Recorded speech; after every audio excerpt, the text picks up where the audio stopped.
Before we dive into the rhythmic hum of the ancient looms, let's set the scene for our long journey through the history of Egyptian linen. This video is designed to be a marathon of tranquility, focusing on the sheer, exhausting effort it took just to make a basic tunic in the Old Kingdom. We'll start with the literal roots of the industry, the flax plant, and follow its agonizingly slow transformation through retting, beating, and spinning. There are no sudden movements here, only the steady, repetitive motions of thousands of workers over thousands of years. We'll explore why the Egyptians were so obsessed with white fabric. Hint: it involved a lot of scrubbing in the Nile, and how the fine linen of the pharaohs was essentially a display of how many thousands of hours someone else had spent squinting at a spindle for you. It's a story of patience, damp plants, and the kind of historical monotony that's perfect for drifting off to sleep. Chapter 1: The soul-crushing patience of the flax harvest. Hey guys, tonight we begin with something truly, profoundly slow. I want you to just settle in, maybe dim the lights, and let the weight of your day sort of evaporate. We aren't going to talk about wars today. We aren't going to talk about the rise and fall of empires or anything that requires you to actually be alert. Instead, we're going to talk about fabric. Specifically, ancient Egyptian linen. Because if there is one thing that defines the sheer, grinding patience of the ancient world, it's the process of turning a stiff, woody weed into a dress fit for a queen. It's a process that took months, involved a lot of standing in mud, and resulted in some of the most impressive, yet arguably most boring, garments in human history. So, get comfortable, take a deep breath, and let's drift back to the banks of the Nile, where the flax is growing and nobody is in a hurry. The story of linen starts with the flax plant, which, if we're being honest, isn't much to look at. It's a tall, spindly thing with little blue flowers that look quite nice for about 5 minutes before they wither. But the Egyptians weren't interested in the flowers, they were interested in the stalks. And here is where the first bit of historical irony kicks in. To get the best linen, you couldn't just wait for the plant to die and dry out. You had to pull it out of the ground while it was still slightly green, but not too green. If you pulled it too early, the fibers were weak. If you pulled it too late, they were as tough as rope. So, you had a very narrow window of time to stand in the blazing Egyptian sun and manually yank thousands of plants out of the river mud by their roots. Because, of course, cutting them with a sickle would damage the ends of the fibers, and we couldn't have that. It had to be a pull. A slow, repetitive, back-breaking pull. Once you had your mountain of flax, you couldn't just start weaving. That would be far too efficient. First, you had to ripple it. Rippling is basically taking the flax stalks and drawing them through a giant comb to snap off all the seed pods. It makes a very specific, dry, clicking sound. For hours. It's the kind of sound that eventually makes your brain feel like it's made of cotton wool, which is fitting, I suppose. After the seeds were gone, the real fun began: retting. This is a polite historical term for letting the plants rot in a puddle. You would weigh the flax down in the stagnant water of the Nile or a nearby canal and just wait. For weeks. The water would seep into the stalks, and bacteria would begin to eat away the woody outer shell, leaving the long, silky fibers inside intact. It smelled exactly how you think it smelled. It was a swampy, fermented, earthy odor that probably hung over every weaving village like a heavy blanket. But to the Egyptians, that smell meant progress. It meant the fibers were loosening.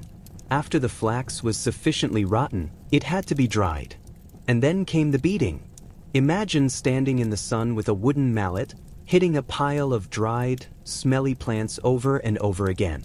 This was called scutching. The goal was to break the remaining woody bits into tiny pieces so they could be brushed away. It was a dusty, rhythmic, incredibly loud process that lasted for days. Once the shives, the woody bits, were gone, you were left with a bundle of fibers that looked a bit like a messy blonde wig. But you weren't done. No. Now you had to heckle it. Heckling involved pulling the fibers through increasingly fine combs until every single tangle was gone and every fiber was perfectly parallel. It was essentially like brushing the hair of a very large, very grumpy giant for 12 hours a day. By the time you got to the actual spinning, months had passed. The spinning was usually done by women, who would use a simple drop spindle. They would take a clump of that heckled flax, attach it to a stick with a weight on the end, and spin it. Over and over. They would walk, they would sit, they would talk, all while their hands moved in that same circular motion, twisting the fibers into thread. They got so good at it that they could produce thread thinner than a human hair, which is impressive, but also makes you wonder how bored they must have been to achieve that level of perfection. The thread then had to be bleached, because the Egyptians had a borderline obsession with brilliant, blinding white. They would soak the thread in lye made from ashes and lay it out in the sun to bake. The sun would pull the natural tan color out of the fibers, leaving behind a ghostly, pristine white. Finally, we get to the loom. Now, the early Egyptian looms were horizontal, meaning they were pinned to the ground. If you wanted to weave, you had to crouch or kneel on the dirt for the entire day. It was a slow, meditative process of passing the shuttle back and forth. Under, over. Under, over. If you were making a simple loincloth, it might take a week. If you were making a royal linen tunic, something so fine it was almost transparent, it could take months of weaving. The sheer density of the threads meant that every inch of fabric represented days of human life. It was a garment made of time. And when it was finished, it was beautiful, cool, and crisp. But within an hour of wearing it, because it was linen, it would be covered in wrinkles. Thousands of hours of labor, all for a shirt that looks like it was crumpled into a ball the second you sit down. But that was the Egyptian way. Methodical, slow, and perfectly suited for a world that moved at the speed of the Nile. Chapter 2. The Magnificent Chin of Charles II of Spain. The story of the Spanish Habsburgs is essentially a long, slow-motion car crash that took about 200 years to finally stop moving. When we talk about royal dynasties, we usually think of power, sprawling palaces, and perhaps a bit of strategic marriage. But the Habsburgs took the concept of keeping it in the family to a level that was, frankly, a biological nightmare. They were so concerned with keeping their titles and their lands that they forgot that humans actually need a bit of genetic variety to function. By the time we get to Charles II, the last of the Spanish Habsburg line, the family tree wasn't really a tree anymore. It was more like a very sad, very tangled thicket. Charles was born in 1661, and from the moment he arrived, it was clear that things were not going to go well. His father, Philip IV, had married his own niece, Mariana of Austria. Because why look for a spouse in another kingdom when you can just look across the dinner table? This meant that Charles's grandmother was also his aunt, and his mother was also his cousin. It was a genealogical mess that would make a modern lab technician weep. When Charles was born, he was so fragile that he was treated less like a future king and more like a very expensive piece of cursed porcelain. He didn't even learn to speak until he was 4, and he couldn't walk until he was 8. But in the world of the Habsburgs, as long as you had the crown and the chin, you were technically qualified to rule. The Habsburg jaw. We have to talk about the jaw. It was the family's most famous trait, a massive, protruding lower mandible that made it increasingly difficult for them to, eat. In Charles, this trait reached its final form. His lower jaw stood out so far that his upper and lower teeth couldn't meet. He couldn't chew his food, so he basically just swallowed everything whole, which led to a lifetime of very slow, very uncomfortable indigestion. He also had a tongue so large that his speech was barely intelligible. He would just sort of drift through the palace, a ghost of a man, struggling to say hello to his courtiers while his jaw led the way into every room. It was a tragic sight, but because he was the king, everyone had to pretend that this was perfectly normal. The people around him were constantly trying to find a way to fix the situation, but their methods were about as effective as you'd expect for the 17th century. They decided the problem must be supernatural. Obviously. So, they gave him the nickname, the Bewitched. They brought in exorcists to see if they could drive out the demons that were supposedly making his legs weak and his digestion a disaster. They even went so far as to exhume the bodies of his ancestors so Charles could touch them, hoping some of their royal vigor would rub off on him. Imagine the scene, a sickly, pale king, struggling to stand, being led into a dusty crypt to hang out with his long-dead relatives. It wasn't exactly a spa day. It was just another slow, weird afternoon in the life of a man who was essentially a victim of his own parents' desire to keep the Belgian provinces in the family. Charles was married twice, because hope springs eternal in the hearts of royal advisors. His first wife was Marie-Louise of Orleans. She was young, vibrant, and reportedly horrified when she first saw him. Can you blame her? She went from the glittering, lively courts of France to a gloomy Spanish palace where her husband couldn't chew and spent most of his time worrying about his impending death. They were married for 10 years, and despite the best efforts of the court, they had no children. Marie-Louise eventually died, possibly of appendicitis, but more likely of sheer, crushing boredom and the stress of living in a palace that felt like a funeral home. Charles was devastated, in his own quiet, lethargic way. But the dynasty needed an heir, so they immediately found him a second wife, Maria Anna of Neuburg. Maria Anna was a bit different. She was a powerhouse who realized very quickly that Charles wasn't really in charge of anything, so she took the reins. She was famously unpleasant and spent a lot of time arguing with Charles's mother, Mariana. It was a household of bickering women and a king who just wanted to be left alone to look at his collection of holy relics. Maria Anna also failed to produce an heir, mostly because Charles was, as the doctors of the time politely put it, not equipped for the task. His health continued to decline in a very predictable, very slow fashion. He suffered from hallucinations, constant fevers, and the weight of a jaw that seemed to be getting heavier by the day. Toward the end of his life, Charles became obsessed with his own funeral. He would visit the royal pantheon at El Escorial and stare at the tombs, waiting for his turn. He even had his father's coffin open so he could look at the remains. It was a hobby, I suppose. Some people collect stamps. Charles II collected glimpses into the afterlife. He finally passed away in 1700, just 5 days before his 39th birthday. The autopsy report is one of the most famous and most horrifying documents in medical history. The doctor wrote that his body did not contain a single drop of blood. His heart was the size of a peppercorn, and his head was full of water.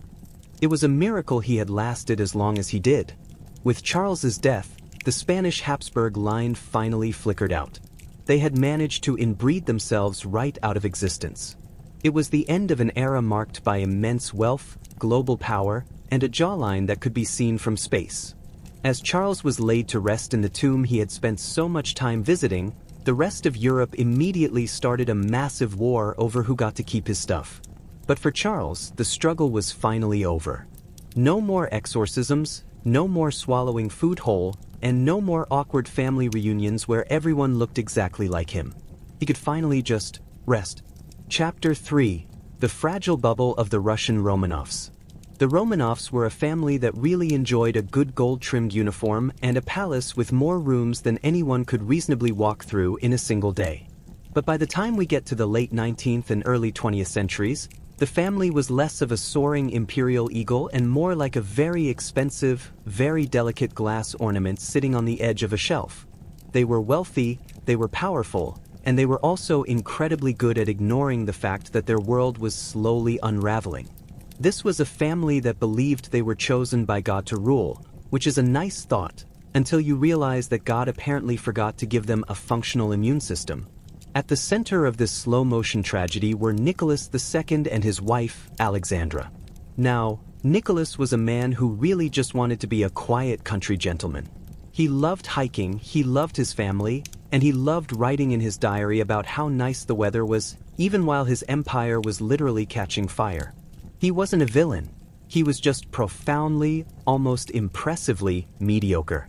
He was the kind of guy who would be overwhelmed by the task of ordering a pizza, yet he was in charge of 1/6 of the Earth's land surface. And then there was Alexandra. She was a granddaughter of Queen Victoria, which sounds prestigious until you remember that Victoria's main contribution to European royalty, aside from lace doilies, was the gene for hemophilia. When Nicholas and Alexandra finally had a son, Alexei, after 4 daughters, the empire rejoiced. They had an heir. The line was secure, or so they thought.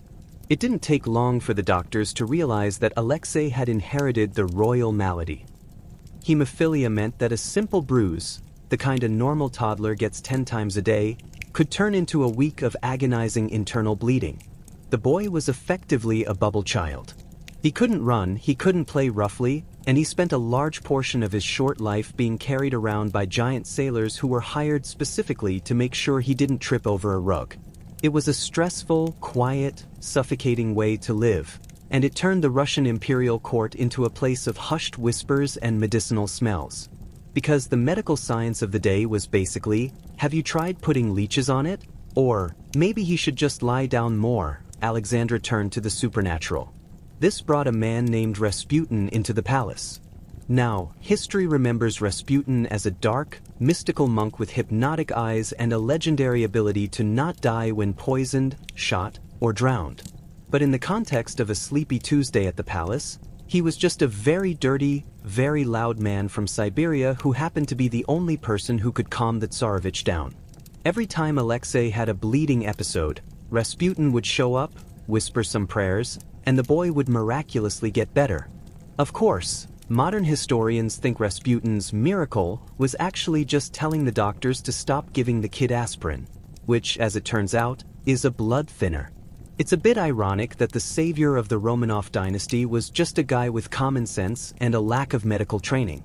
While the royal family was busy hovering over Alexei and listening to Rasputin's ramblings, the rest of Russia was getting increasingly tired of being poor and hungry.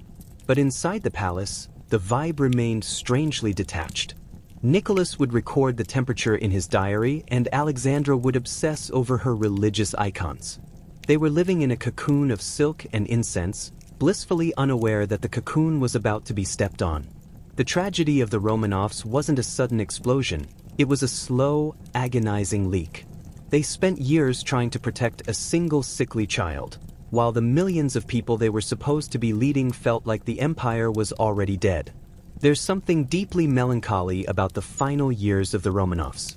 They were moved from palace to palace, their world shrinking smaller and smaller until they were all living in a few rooms in a house in Siberia.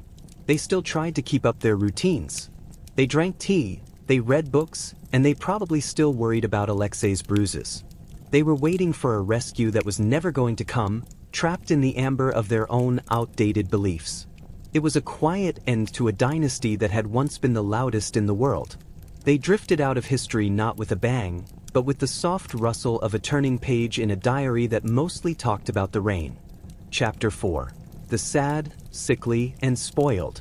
A guide to medieval royal children. The Middle Ages are often portrayed as a time of knights in shining armor and sweeping romances, but for the royal children of the era, it was mostly a time of being very cold, very bored, and very likely to die from a slight breeze.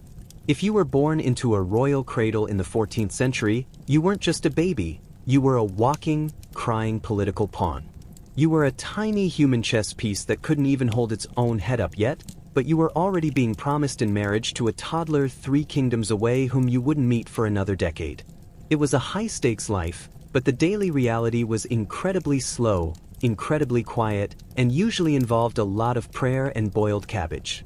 Take, for example, the sons of King Edward III of England. Now, Edward was quite good at making children. He had 13 of them, but keeping them alive and functional was a different story. The eldest was Edward, known to history as the Black Prince. He was the golden boy, the warrior, the one who was supposed to take the crown and lead England into a new age. But instead of a glorious reign, his life ended in a very slow, very unglamorous decline. After years of campaigning in France, he contracted a mysterious wasting disease, probably dysentery or some other digestive nightmare, that turned the greatest warrior of his age into a man who had to be carried everywhere in a litter. He spent his final years as a literal shadow of himself, watching his father grow senile while he himself slowly withered away. It was a tragedy played out in slow motion, a reminder that even the most powerful princes were ultimately at the mercy of their own biology. Then we have the tragic case of the little princes in the tower, Edward V and his brother Richard. These 2 boys are famous for disappearing, which is the ultimate way to end a story if you're looking for a mystery, but their actual lives leading up to that point were remarkably dull. After their father, Edward IV, died, they were moved into the Tower of London. At the time, the Tower wasn't the dark, scary prison we think of today. It was a royal residence.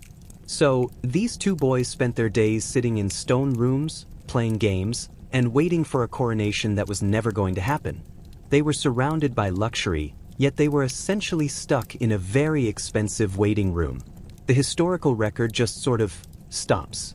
They were seen playing in the garden, then they were seen less often, and then they weren't seen at all. No drama, no big reveals, just a quiet fading out of the light.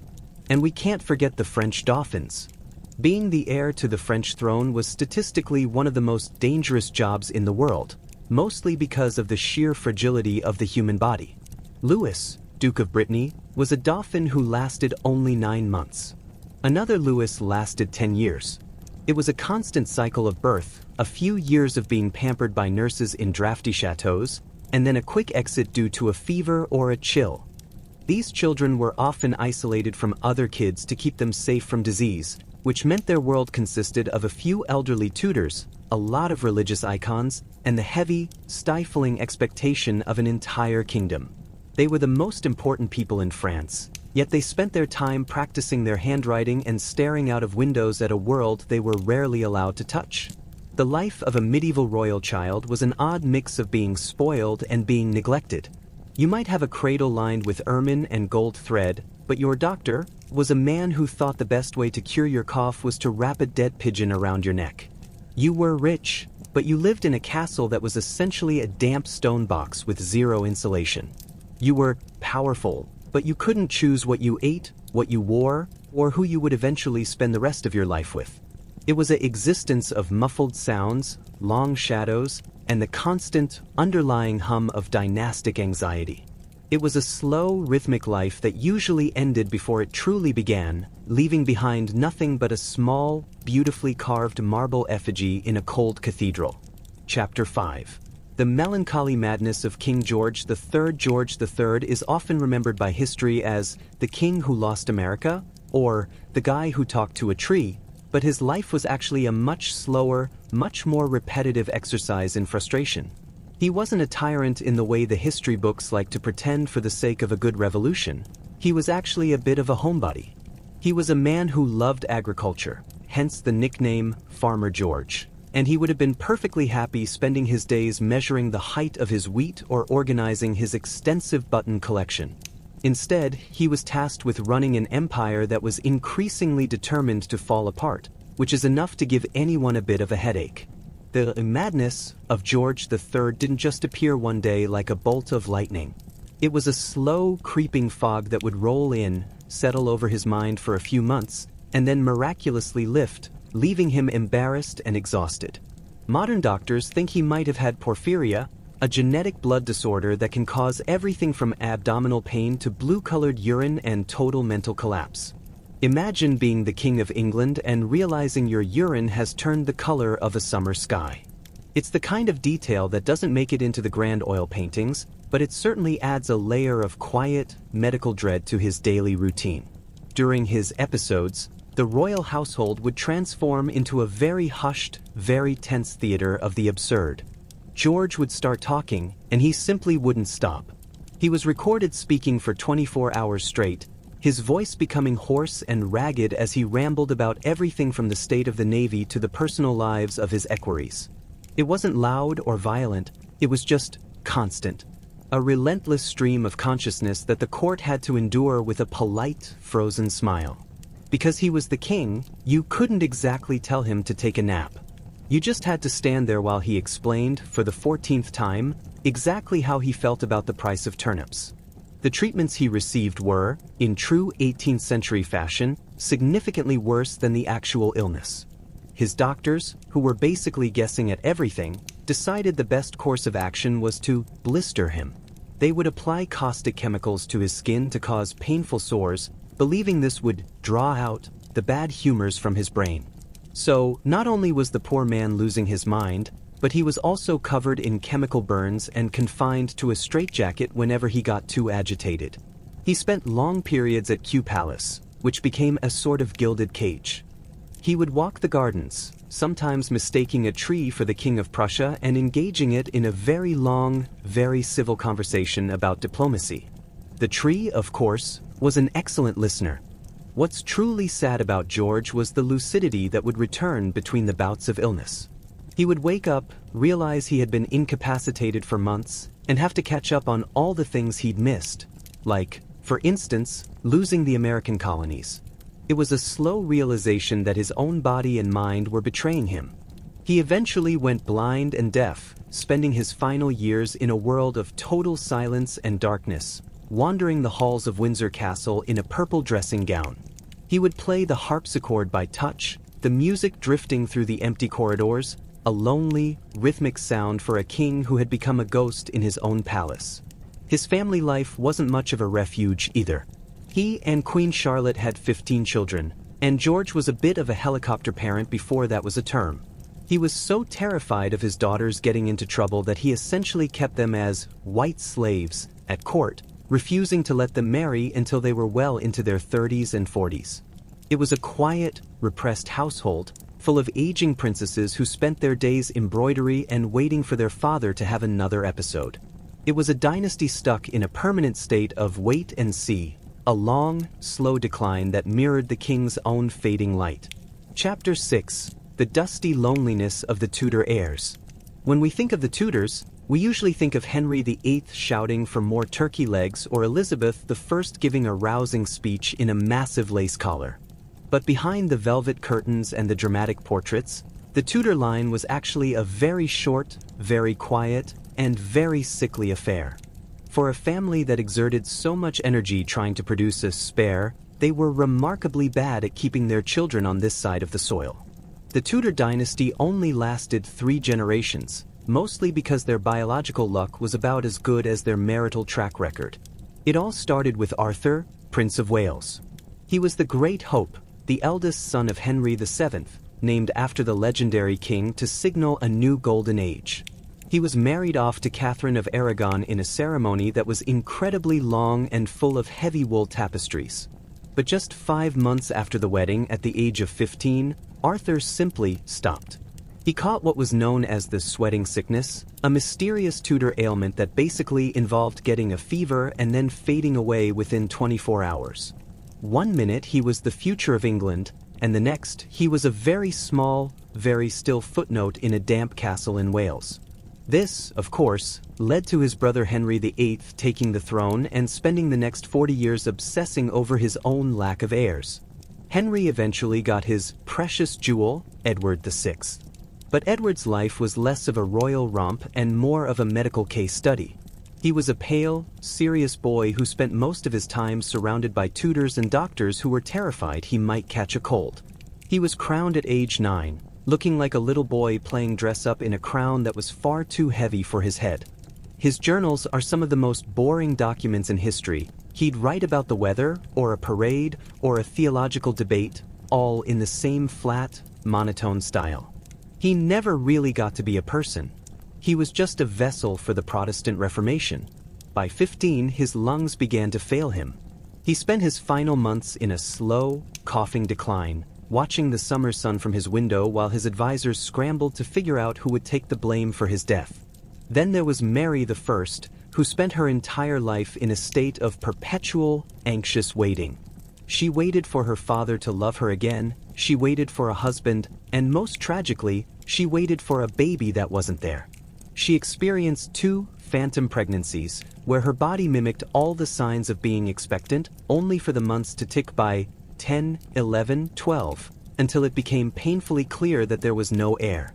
The court would go into a hushed, awkward mourning for a child that never existed. She spent her days in a quiet, gloomy palace, listening to the rain and wondering why her life felt like a series of missed connections. Even Elizabeth I, the Gloriana of the bunch, lived a life defined by a very specific kind of isolation. She refused to marry, which meant she spent 44 years as the sole inhabitant of her own high-stakes bubble. She used white lead makeup to cover the scars from smallpox, creating a literal mask that she wore every day. As she got older, she became a static icon, a woman who sat in drafty rooms, surrounded by younger courtiers who were all waiting for her to die so they could see what happened next. It was a long, slow, rhythmic ending to a family that had started with such a bang. By the time Elizabeth took her final breath, the Tudor flame didn't go out with a roar. It just sort of flickered and vanished into the grey London fog. Chapter 7. The Genetic Maze of the Austrian Habsburgs. If you thought the Spanish branch of the Habsburg family had a monopoly on questionable life choices, the Austrian cousins were more than happy to hold their beer, or rather, their ceremonial chalice of wine.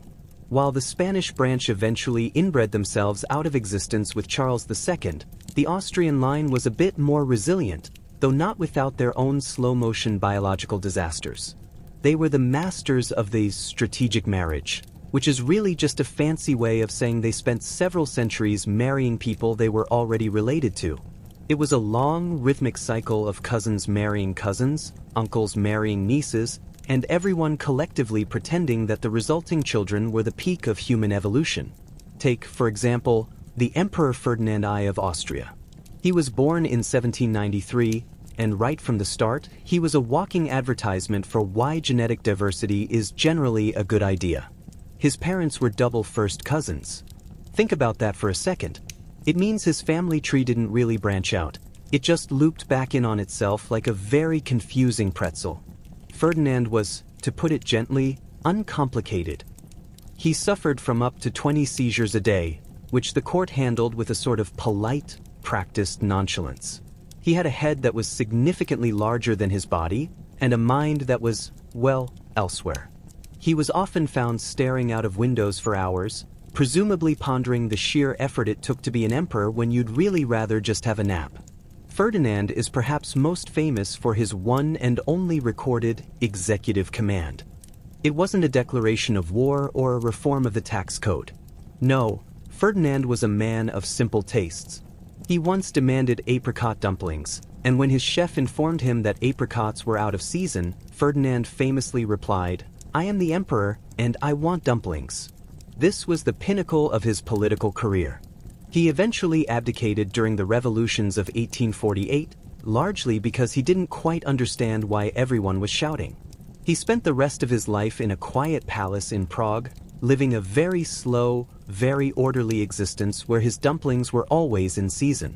It was a peaceful, rhythmic end for a man who was essentially a victim of his own ancestors' desire to keep the crown in the family. Then we have the tragic, wandering life of Empress Elizabeth, better known as Sisi.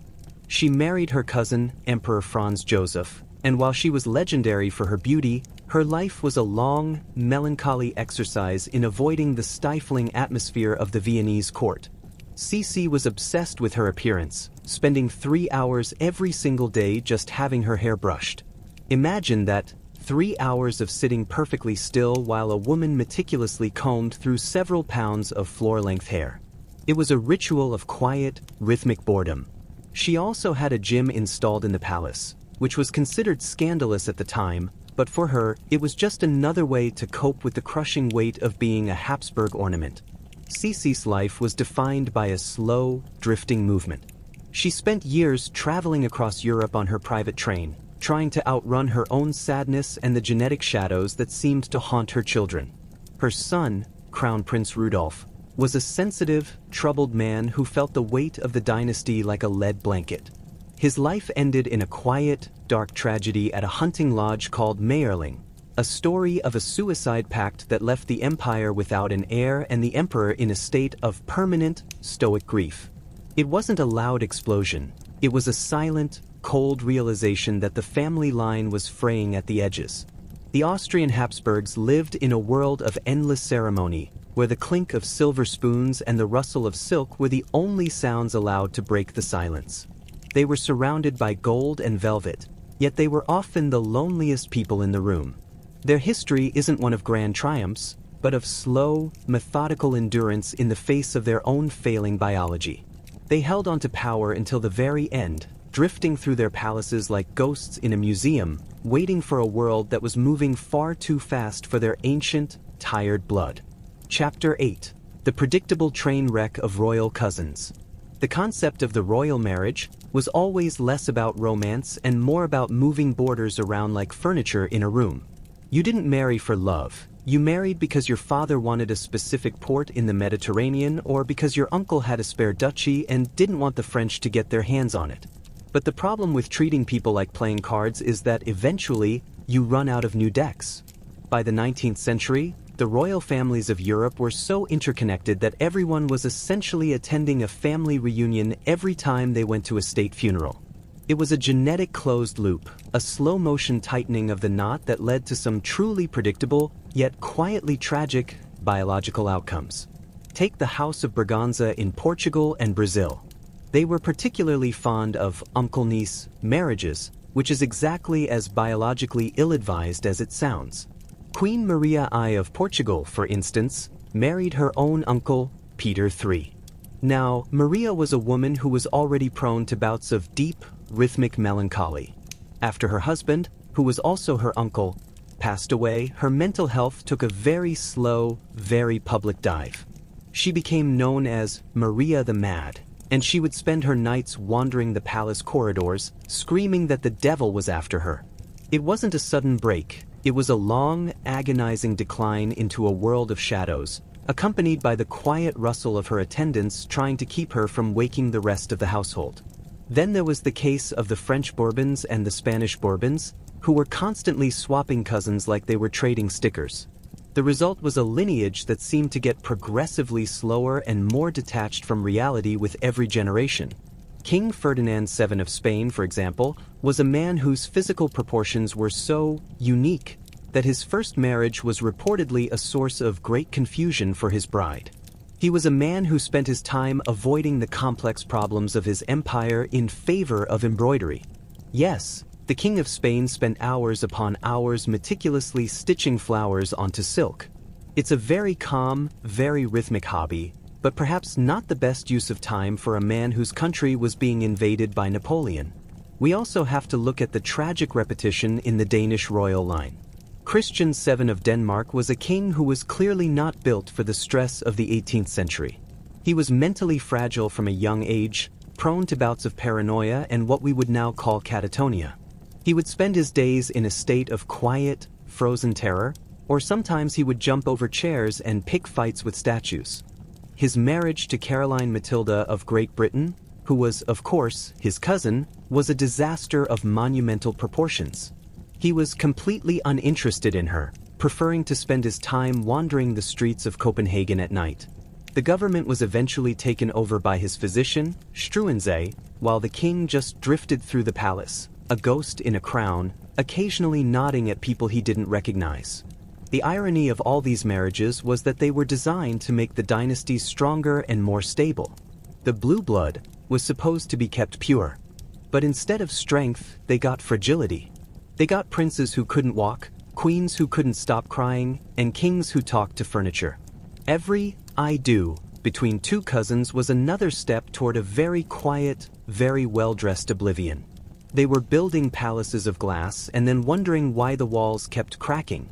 It was a world of hushed voices, medicinal tonics, and the slow, steady tick of a clock in a room where nobody was quite sure what year it was anymore. Chapter 9. The World's Most Dysfunctional Kings and Queens. When we think of the word dysfunctional, we usually think of a mildly awkward Thanksgiving dinner where someone brings up politics. But for royalty, dysfunction was a full-time job with excellent benefits and a very high turnover rate. There is something profoundly calming about realizing that even the people who owned half the world couldn't manage to get through a Tuesday without some sort of emotional or structural collapse. These weren't just bad leaders. They were people who were fundamentally unsuited for the reality of being alive, let alone being in charge of a nation. Take, for instance, King Ludwig II of Bavaria, often called the fairy tale king. Now, Ludwig didn't want to lead armies or balance budgets. He wanted to live inside an opera. He was obsessed with the composer Richard Wagner and spent his life building increasingly elaborate castles that looked like they were made of sugar and moonlight. His most famous project, Neuschwanstein, was basically a 19th century man cave for a guy who hated people. He would spend his nights dressed as a medieval knight, riding in a golden sleigh through the snow, while his ministers back in Munich were frantically wondering where all the money went. He lived in a world of ghosts and legends, a slow, quiet fantasy that eventually led to him being declared insane and replaced. His end was a quiet mystery, found in a lake with his doctor, but his life was a long, rhythmic retreat into a dream that never quite ended. Then we have the sheer, exhausted dysfunction of Empress Anna of Russia. She reigned in the 18th century, and her court was less of a political center and more of a very expensive, very cruel circus. Anna was bored, and when an absolute autocrat is bored, things get weird. She famously forced two of her courtiers, who had displeased her, to get married and spend their wedding night in a palace made entirely of ice. Bed, chairs, even the logs in the fireplace were carved from ice and painted to look real. She sat in her warm palace and watched as they shivered. It was a cold, slow, and bizarre way to exercise power. She wasn't building an empire, she was just passing the time with a series of increasingly elaborate and pointless pranks. And of course, we can't forget Farouk I of Egypt, who ruled much later but carried on the tradition of royal eccentricity with a sort of frantic, gluttonous energy. Farouk was a man of many hobbies, most of which involved taking things that didn't belong to him. He was a kleptomaniac who once stole a pocket watch from Winston Churchill during a high-level diplomatic meeting. He also had a collection of thousands of neckties and enough pornographic material to fill a small library. He spent his days eating massive amounts of oysters and drinking soda, while his kingdom drifted toward revolution. He was a man who had everything and yet felt the need to pickpocket his guests. It was a slow, oily decline into absurdity, ending with him fleeing the country on a yacht filled with gold and gourmet chocolate. The common thread here is a certain kind of detachment. These monarchs lived in a bubble where no one ever told them no, and as a result, their personalities drifted into the strangest possible shapes. They weren't necessarily evil, they were just lost in the silence of their own palaces. They moved through their lives with a slow, heavy sense of entitlement, unaware that the world outside was moving on without them. It was a long, rhythmic dance of self-indulgence that usually ended with a quiet exile or a very polite assassination. Chapter 10: The Gilded Cage of the Ottoman Sultans. The end of the Ottoman Empire wasn't exactly a quick affair. It was more like a giant, ornate clock that had been ticking for 600 years and was finally, very slowly, running out of spring. By the 19th century, the sultans weren't the conquering warriors of the past. They had transitioned into a life that was almost entirely defined by four walls, a lot of silk cushions, and a level of isolation that would make a hermit feel overwhelmed. This was the era of the kafes, or the cage, a literal and metaphorical room in the Topkapi Palace where potential heirs were kept in total seclusion, sometimes for decades, just in case the current sultan died and they were needed. Imagine, if you will, being a prince in the Ottoman line.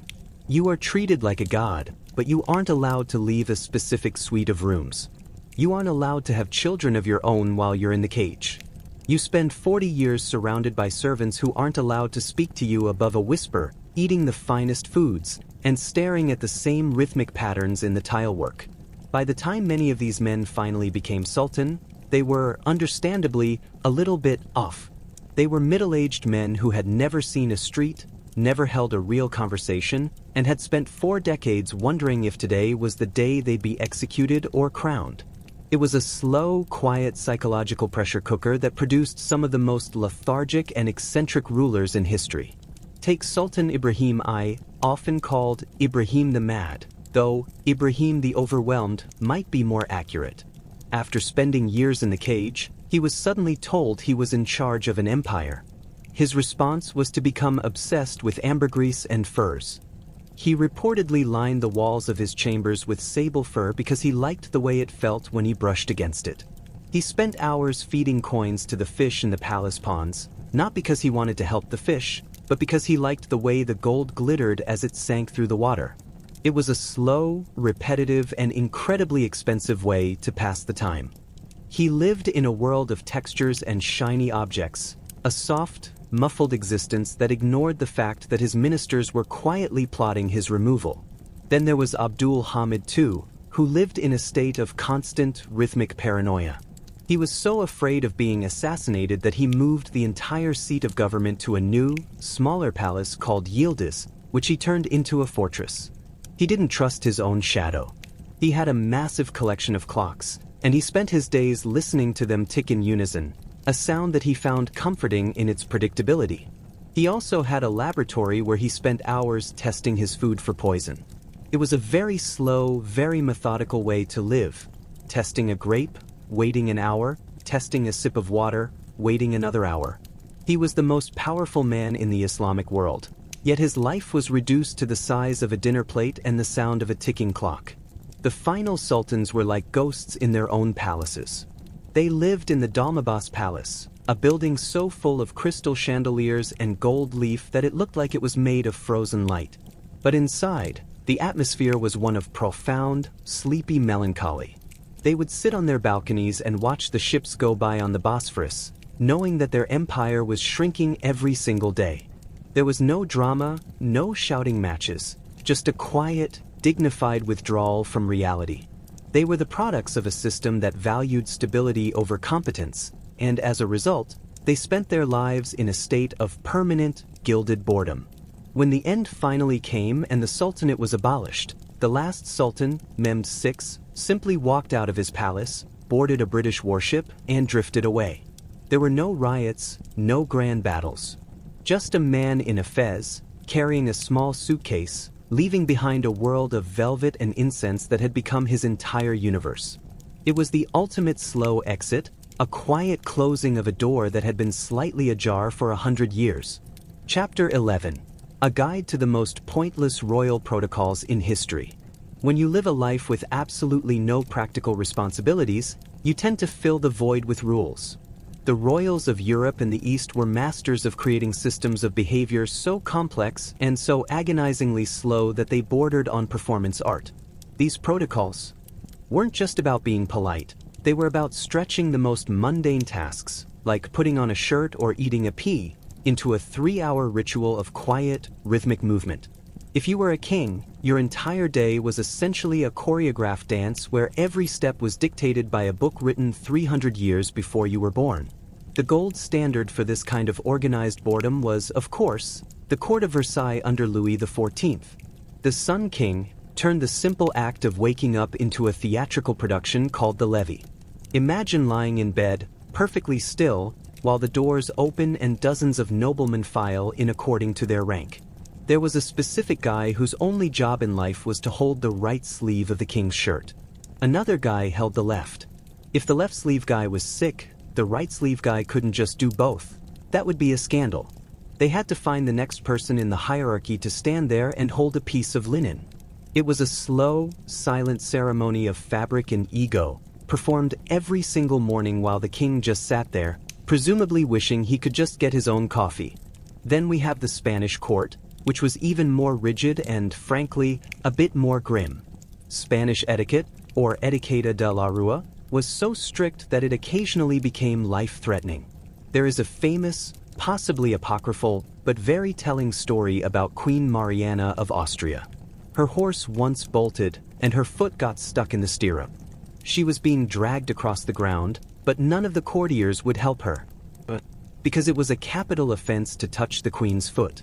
They just stood there, watching her bounce along the dirt, until 2 brave soldiers decided to risk execution to save her life. Once they stopped the horse, they immediately fled the country because they knew the protocol was more important than the queen's survival. It was a world where you could literally die because someone forgot which glove they were supposed to be wearing. In the forbidden city of China, the protocol was so dense it was like living in a vat of honey. The emperor was the son of heaven, and his life was a series of endless, silent repetitions.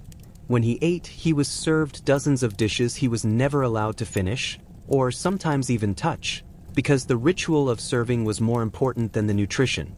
Every movement was tracked by eunuchs who recorded his every word in a diary. He couldn't even go for a walk without a small army of people following him to ensure he turned the corners at a perfect 90-degree angle. It was a life of total, crushing precision, where the individual was completely swallowed by the ceremony. There's something strangely hypnotic about these old rules. They were designed to project power, but in reality, they just made everyone involved move very, very slowly.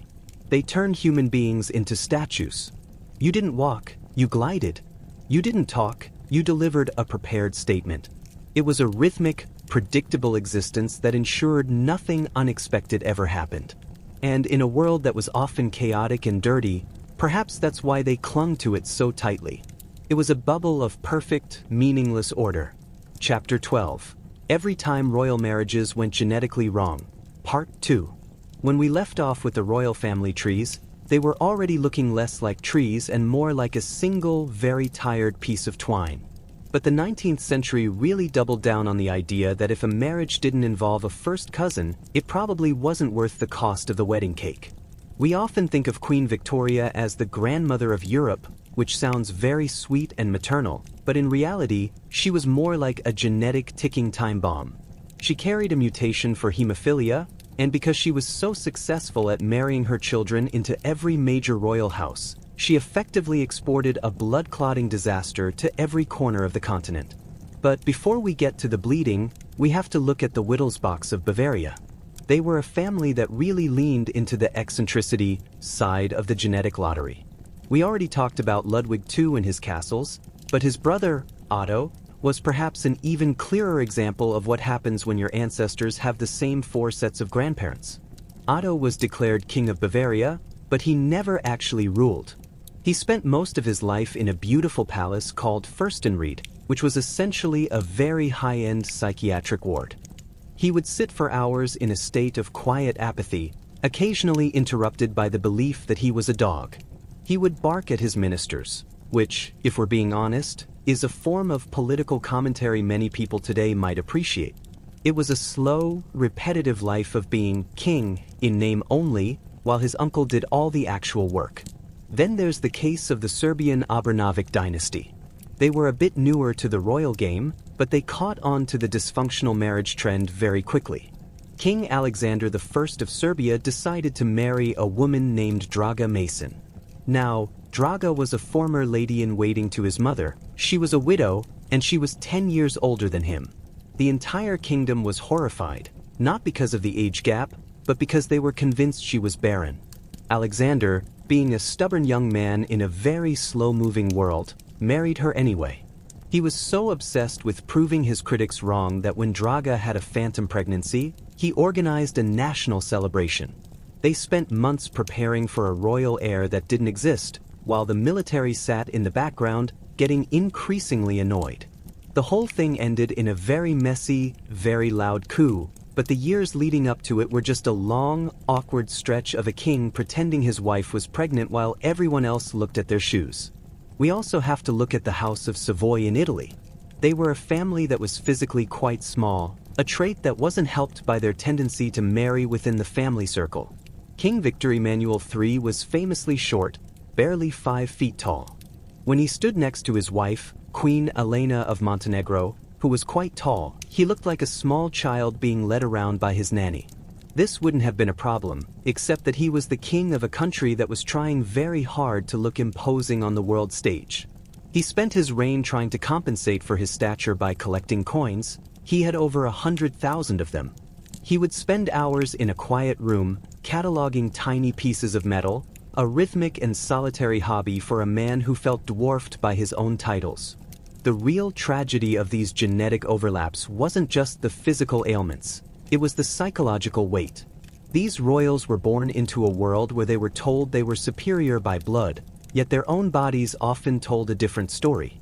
They were fragile, they were prone to melancholy, and they were trapped in a cycle of duty that required them to marry the very people who were making their lineage weaker. It was a slow, quiet realization that the divine right of kings was being undermined by basic biology. Every time a royal baby was born with a delicate constitution, the court would lower their voices, the doctors would bring in the tonics, and the long, slow march toward the end of the monarchy would take another quiet step forward. Chapter 13. The sad, sickly life of the last Italian Bourbons. When we think of Italy, we usually think of sun-drenched hills, vibrant art, and perhaps a bit of operatic flair. But the Kingdom of the Two Sicilies, ruled by the Bourbon-Sicily branch, was a place where time didn't just stand still, it seemed to actively retreat. By the mid-19th century, this dynasty had become a textbook example of what happens when a family stays in the same humid, gold-leafed palace for too long without ever opening a window to the outside world.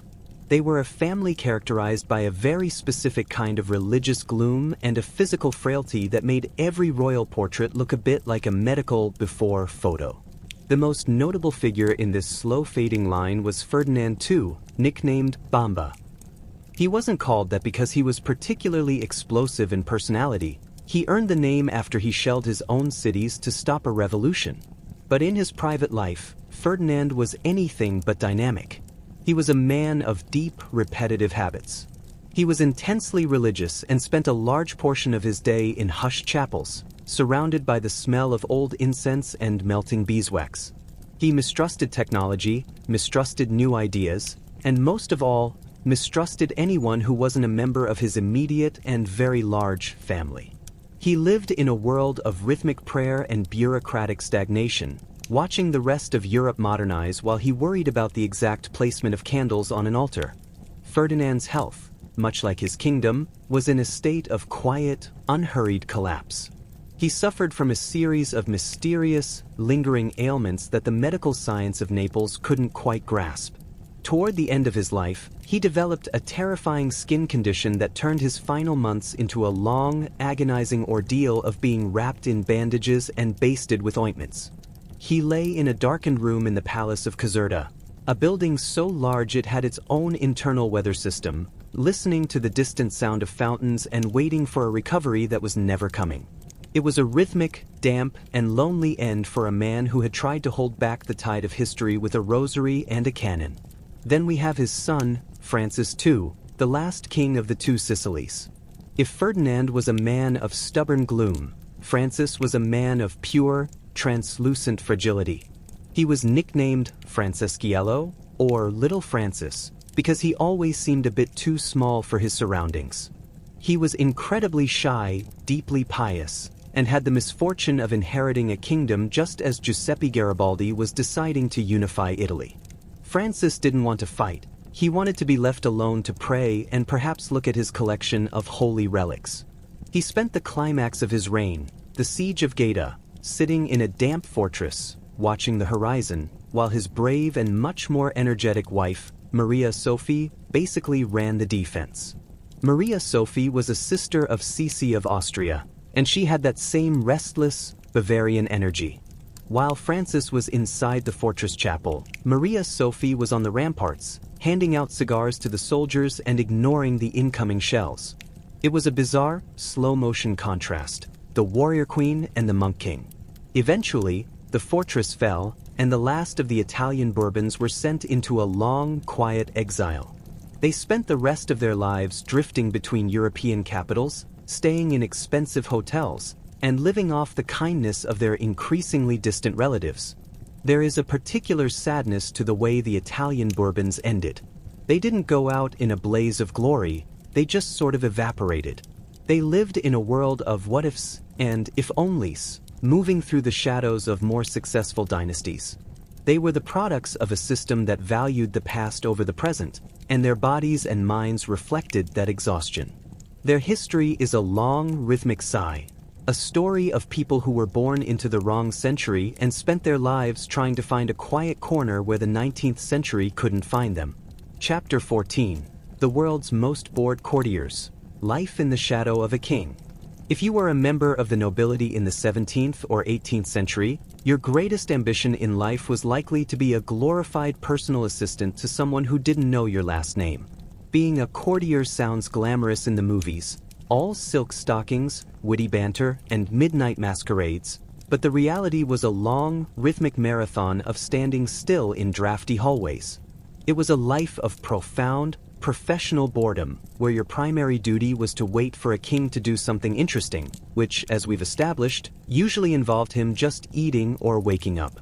Take the court of the Spanish Habsburgs again. The courtiers there lived by a code of conduct so rigid it made a funeral feel like a rave. They had to maintain a Habsburg gravity, which meant no laughing, no sudden movements, and certainly no running. If the king was walking down a hallway, you had to flatten yourself against the wall and stay perfectly silent, like a very expensive piece of wallpaper. You might spend 6 hours a day just waiting for the king to pass by so you could bow at exactly a 45-degree angle. It was a rhythmic, repetitive existence where the highlight of your week might be the king acknowledging your presence with a slight, almost imperceptible nod. At Versailles, the boredom was more competitive. Every courtier was engaged in a slow-motion battle for proximity. The closer you were to the king's physical body, the more powerful you were. This meant that hundreds of grown men spent their entire lives trying to be the one who got to hold the king's candle as he walked to the bathroom. They would stand in the hall of mirrors for hours, shifting their weight from one foot to the other, gossiping in hushed, bored tones about who had been invited to the king's private hunt and who had been snubbed. It was a high-stakes game of Simon Says, where Simon was a man in a massive wig who was mostly interested in his own reflection. The women of the court had it even worse. A lady-in-waiting's life was a cycle of sitting in small, overheated rooms, doing embroidery, and listening to the queen complain about her digestion. They were required to be ornaments of the court, which meant wearing corsets so tight they could barely breathe and standing for hours during long, monotone religious services. In the Russian court of Empress Elizabeth, she once got a bit of hair dye stuck in her hair and had to shave her head. Because she didn't want to be the only bald woman in St. Petersburg, she ordered every single one of her ladies-in-waiting to shave their heads as well. Imagine the slow, quiet horror of a dozen women sitting in a room, watching each other's hair fall to the floor, just because the boss had a bad DIY beauty day. There was also the sheer, exhausting repetition of the travel. Kings rarely stayed in one place. They moved their entire courts from palace to palace depending on the season. This meant thousands of courtiers, servants, and trunks full of lace had to be packed into carriages and dragged across muddy roads at 5 miles per hour. You would arrive at a new palace, unpack your silk stockings, stand in a hallway for 3 weeks, and then pack it all up to move to the next drafty stone box. It was a life of constant motion that resulted in absolutely nothing happening. Chapter 13. The sad, sickly life of the last Italian Bourbons. When we think of Italy, we usually think of sun-drenched hills, vibrant art, and perhaps a bit of operatic flair. But the Kingdom of the Two Sicilies, ruled by the Bourbon-Sicily branch, was a place where time didn't just stand still, it seemed to actively retreat. By the mid-19th century, this dynasty had become a textbook example of what happens when a family stays in the same humid, gold-leafed palace for too long without ever opening a window to the outside world. They were a family characterized by a very specific kind of religious gloom and a physical frailty that made every royal portrait look a bit like a medical before photo. The most notable figure in this slow-fading line was Ferdinand II, nicknamed Bamba. He wasn't called that because he was particularly explosive in personality. He earned the name after he shelled his own cities to stop a revolution. But in his private life, Ferdinand was anything but dynamic. He was a man of deep, repetitive habits. He was intensely religious and spent a large portion of his day in hushed chapels, surrounded by the smell of old incense and melting beeswax. He mistrusted technology, mistrusted new ideas, and most of all, mistrusted anyone who wasn't a member of his immediate and very large family. He lived in a world of rhythmic prayer and bureaucratic stagnation, watching the rest of Europe modernize while he worried about the exact placement of candles on an altar. Ferdinand's health, much like his kingdom, was in a state of quiet, unhurried collapse. He suffered from a series of mysterious, lingering ailments that the medical science of Naples couldn't quite grasp.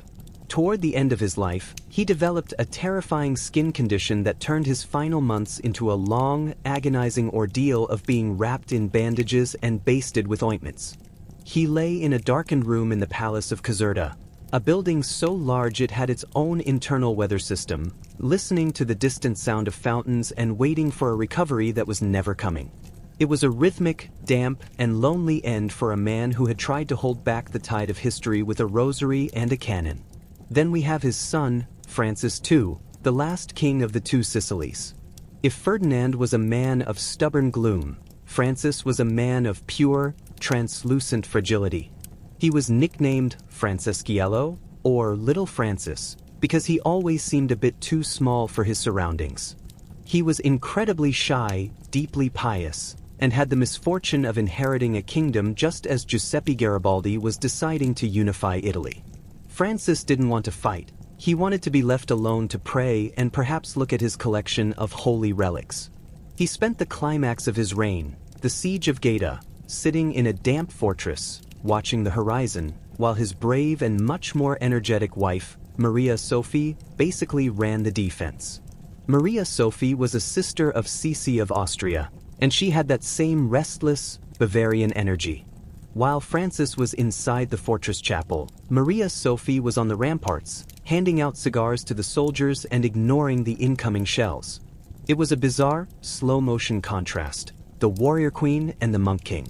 Eventually, the fortress fell, and the last of the Italian Bourbons were sent into a long, quiet exile. They spent the rest of their lives drifting between European capitals, staying in expensive hotels, and living off the kindness of their increasingly distant relatives. There is a particular sadness to the way the Italian Bourbons ended. They didn't go out in a blaze of glory, they just sort of evaporated. They lived in a world of what-ifs and if-onlys, moving through the shadows of more successful dynasties. They were the products of a system that valued the past over the present, and their bodies and minds reflected that exhaustion. Their history is a long, rhythmic sigh, a story of people who were born into the wrong century and spent their lives trying to find a quiet corner where the 19th century couldn't find them. Chapter 14. The World's Most Bored Courtiers. Life in the Shadow of a King. If you were a member of the nobility in the 17th or 18th century, your greatest ambition in life was likely to be a glorified personal assistant to someone who didn't know your last name.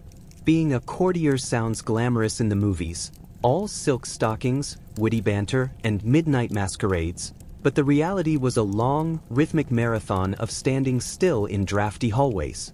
It was a life of profound, professional boredom, where your primary duty was to wait for a king to do something interesting, which, as we've established, usually involved him just eating or waking up. Take the court of the Spanish Habsburgs again.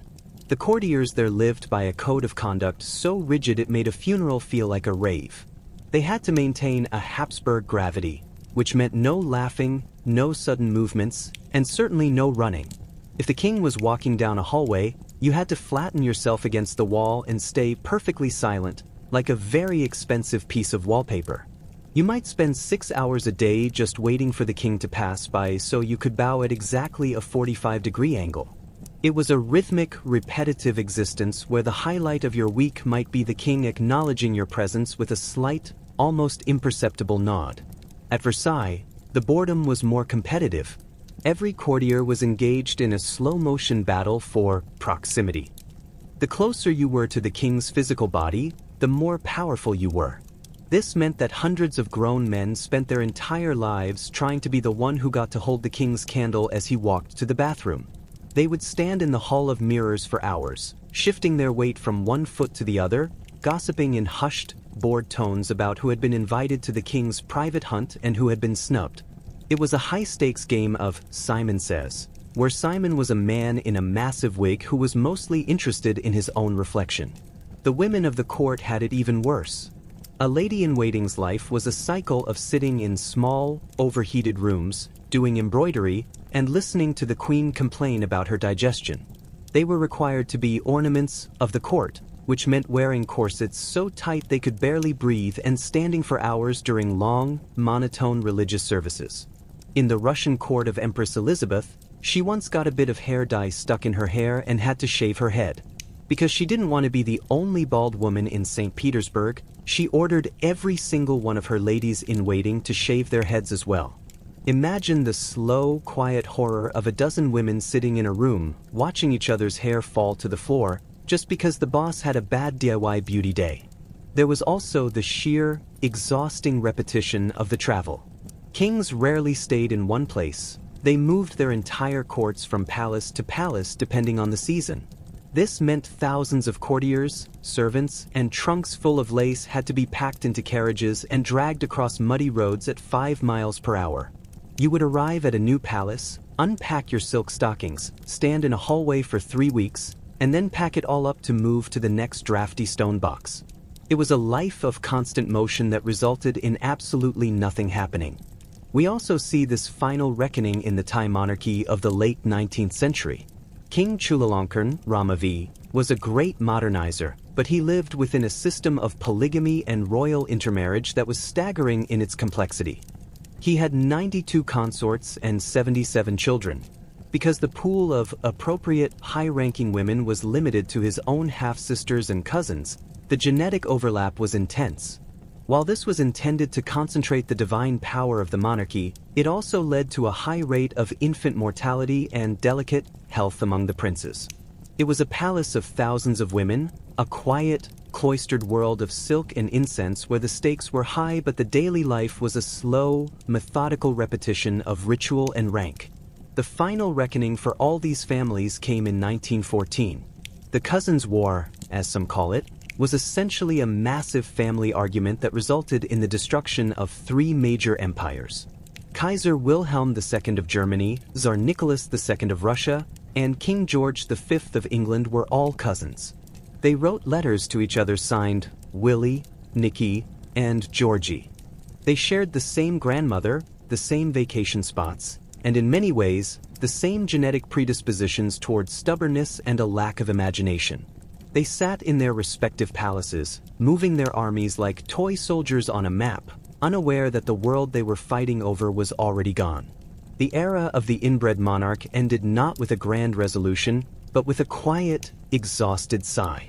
The dynasties that survived had to learn to look outside their own palaces for spouses, finally introducing some much-needed fresh air into the family tree.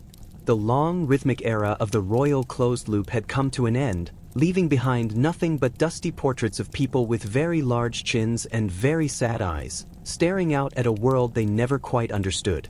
Chapter 17: The Eternal Stillness of the Royal Funeral. As we reach the conclusion of our long, slow drift through history, it seems only fitting that we end exactly where many of our subjects spent their lives dreaming of, the royal funeral.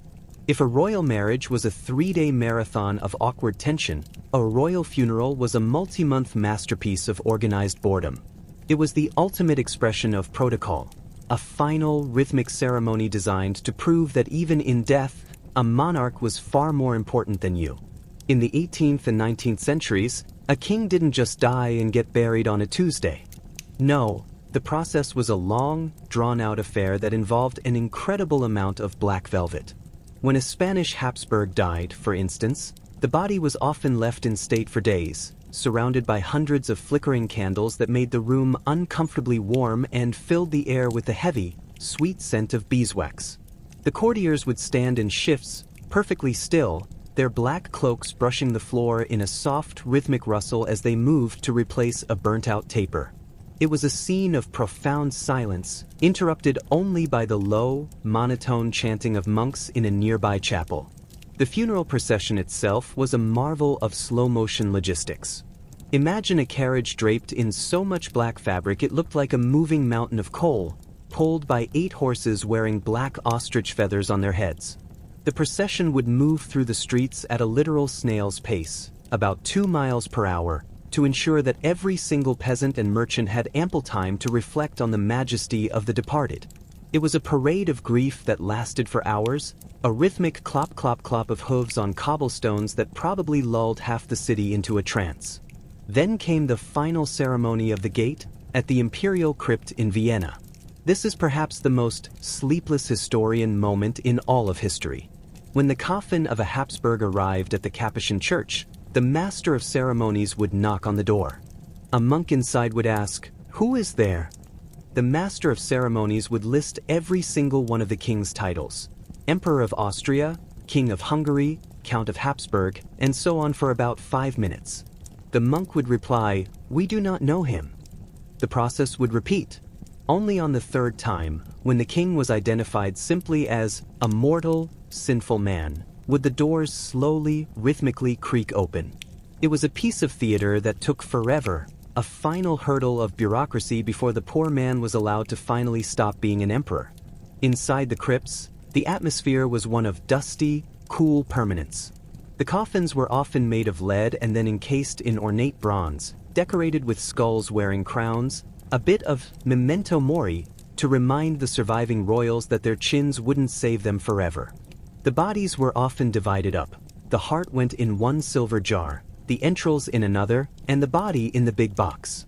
It was a methodical, almost culinary approach to the afterlife, ensuring that the monarch was spread out as much as possible across the city's holy sites. And so, The grand, dysfunctional, and deeply inbred families of history eventually found the one thing their palaces couldn't provide: silence.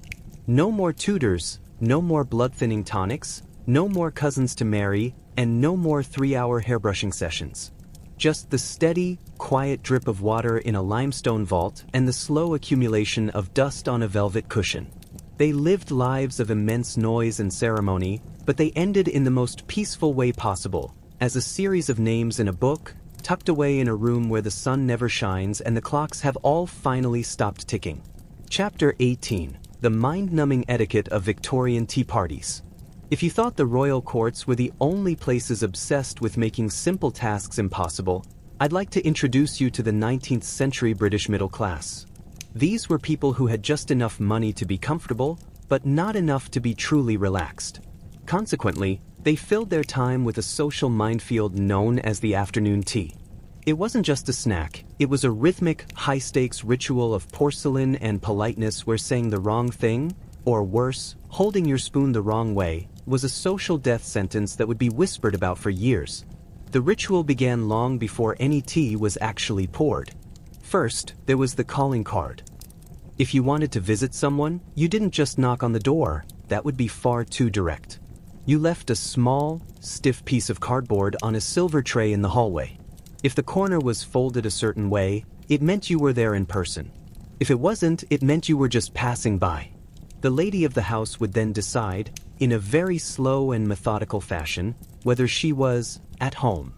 If she wasn't at home, she was likely sitting right in the next room, staring at the wall in silence, but protocol dictated that you must pretend she didn't exist. Once you were finally invited to tea, the real endurance test began. You had to sit on a chair that was designed for posture rather than comfort, stiff, upright, and usually upholstered in a fabric that felt like a very expensive cactus. You were given a tiny cup of tea and a plate that was approximately the size of a digestive biscuit. The challenge was to balance the cup, the saucer, a napkin, and a sandwich containing nothing but cucumber and butter, all while engaging in light conversation. Light conversation was a very specific art form. You couldn't talk about money, health, politics, or anyone who wasn't currently in the room. You mostly talked about the weather, but in a way that made it sound like a profound philosophical breakthrough. Then there was the sugar tong dilemma. You never, under any circumstances, used your fingers. You used the silver tongs to lift a single lump of sugar and place it gently, very gently, into the tea. If it splashed, the silence in the room would become so heavy you could almost feel it. You stirred the tea in a straight line, back and forth. You did not swirl. Swirling created a vortex, and a vortex was considered aggressive. The sound of the spoon hitting the side of the cup was treated like a gunshot. It was a world of muffled clinks and soft murmurs, a rhythmic exercise in self-restraint that lasted exactly 15 to 30 minutes. If you stayed longer than 30 minutes, you were being tiring. If you stayed less than 15, you were being abrupt. You had to time your departure with the precision of a Swiss watchmaker. When it was finally time to leave, you didn't just stand up. You had to wait for a natural lull in the conversation about the humidity, slowly place your napkin on the table, never folded, but not quite crumpled, and glide toward the door. The hostess would then spend the next hour slowly dissecting every move you made with her daughters, while they practiced their embroidery in the fading afternoon light. The Victorian Tea Party was a microcosm of a society that was terrified of its own shadows. By creating 1,000 tiny rules for drinking a cup of hot water, they felt they were keeping the chaos of the world at bay. It was a slow, rhythmic, and utterly pointless dance of the teacups, a way to ensure that even the most boring afternoon was filled with enough anxiety to keep everyone awake until dinner. And then, they'd do it all again the next day. I hope the thought of those tiny, buttered sandwiches is making your eyelids feel just a little bit heavier. The tea is cold, the calling cards are stacked, and the drawing room is finally quiet. Chapter 19. The slow, monotonous life of a medieval monk. If you've ever felt that your modern life is a bit too fast, a bit too loud, or a bit too full of things to do, the life of a 14th century Benedictine monk might sound like a dream, until you actually look at the schedule. Monastic life wasn't just quiet, It was a masterpiece of repetitive, rhythmic, and utterly predictable routine. It was a life lived by the bell, where every hour of the day and night was carved out for a specific, often very slow, task. They didn't just live in the monastery, they became part of its clockwork. The day didn't begin at sunrise. It began in the middle of the night, usually around 2 a.m., with the office of matins. Imagine being sound asleep on a straw mattress in a room that is effectively the temperature of a refrigerator, only to hear a heavy iron bell clanging in the darkness. You would rise, wrap yourself in a thick, scratchy wool habit, and shuffle in a silent, single-file line to the cold stone chapel. There, by the light of a few flickering tallow candles, you would chant. It wasn't a song, it was a drone. A low, rhythmic, monotone vibration that filled the space for hours. You weren't supposed to be expressive, you were supposed to be a vessel for the sound. After matins and lauds, you might get a few more hours of sleep, or you might go straight into the great silence. This was a period where no talking was allowed, at all. If you needed the salt at breakfast, you didn't ask for it. You used a complex system of hand signals. Moving your thumb and forefinger in a circle meant you wanted bread. Mimicking a fish's tail meant it was a fast day.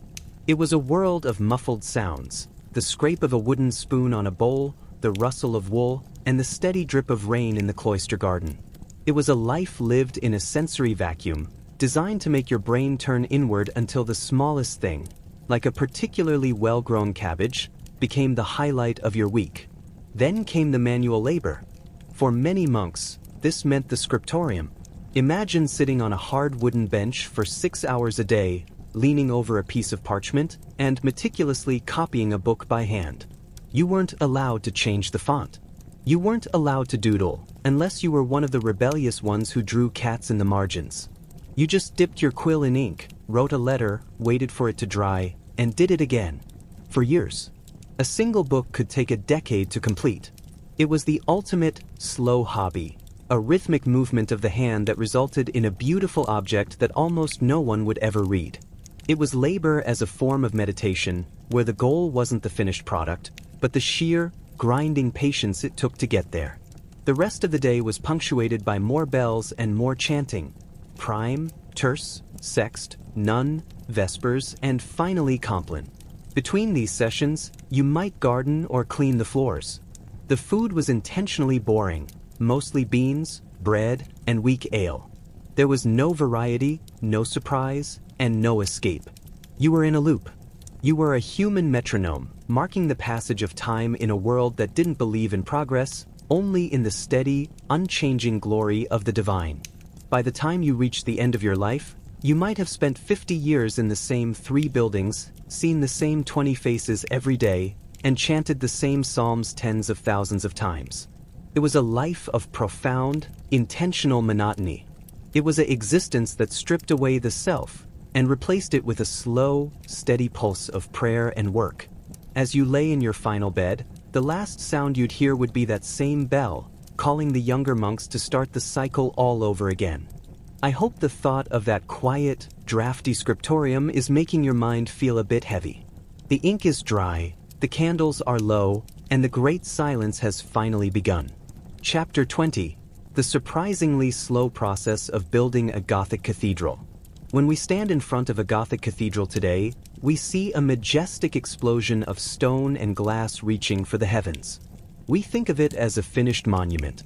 But for the people who actually built them, a cathedral wasn't a project. It was a permanent state of being. It was a construction site that lasted for generations. If you were a stonemason starting work on a foundation in the year 1200, you weren't just building a church, you were starting a process that your grandchildren's grandchildren might see finished. It was a world of slow architecture, where the timeline was measured in centuries and the rhythm was set by the steady, metallic clink-clink-clink of a chisel. The process began with the lodge, which was essentially a very long-term camp for workers. There was no heavy machinery, no power tools, and certainly no hurry. Everything started with the stone. You had to find a quarry, which might be miles away, and then you had to extract massive blocks of limestone or sandstone using nothing but wooden wedges and water. You'd hammer a dry wedge into a crack, pour water on it, and wait for the wood to swell and slowly, rhythmically split the rock. Then, those blocks had to be dragged by oxen across muddy roads at a pace that makes a turtle look like a sprinter. It was a logistical nightmare that moved at the speed of a very tired cow. Once the stone arrived at the site, the real monotony began. Each block had to be squared and smoothed by hand. A master mason would spend days on a single piece of stone, ensuring the angles were perfect. There was no good enough in the Middle Ages.